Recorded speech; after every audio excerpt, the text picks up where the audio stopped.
बादशाह अकबर अक्सर अपने दरबारियों से कुछ अजीबोगरीब काम करने को कहते रहते थे और दरबारियों द्वारा न कर पाने पर बहुत नाराज हुआ करते थे। एक दिन भरे दरबार में उन्होंने बीरबल से कहा, बीरबल, मैं चाहता हूँ कि तुम अपनी कल्पना शक्ति का इस्तेमाल कर एक ऐसा चित्र बनाओ जिसे देखकर मैं खुश हो जाऊं।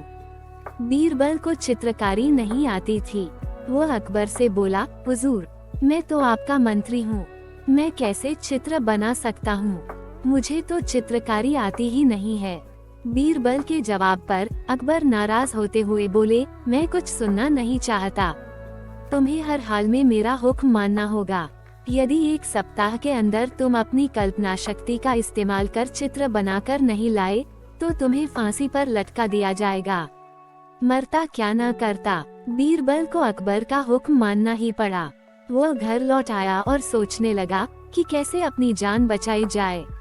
आखिरकार उसे एक उपाय सूझ ही गया। फिर वह एक सप्ताह तक आराम से घर पर रहा। एक सप्ताह बाद जब वह अकबर के दरबार में गया तो साथ में एक चित्र भी लेकर गया। वह चित्र उसने एक कपड़े से ढक रखा था।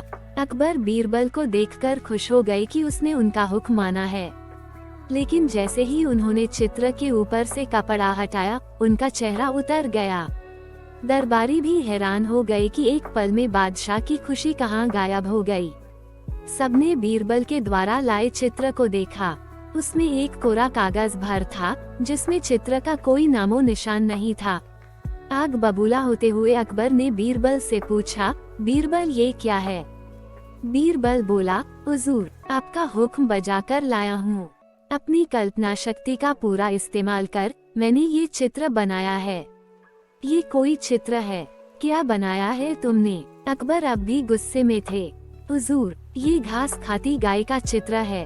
बीरबल ने विनम्रता से जवाब दिया, लेकिन इसमें तो न गाय नजर आ रही है न ही घास। हुजूर, जैसे मैंने अपनी कल्पना का इस्तेमाल किया है वैसे आप भी कीजिए। इस चित्र में घास नहीं है क्योंकि घास गाय खा चुकी है, लेकिन गाय भी तो नहीं है। अकबर बोले, हुजूर, घास खाने के बाद भला गाय यहाँ क्या करेगी? वह भी चली गई है। बीरबल बड़ी ही मासूमियत से बोला। ये सुनकर अकबर जोर से हंस पड़े और उनका गुस्सा काफूर हो गया।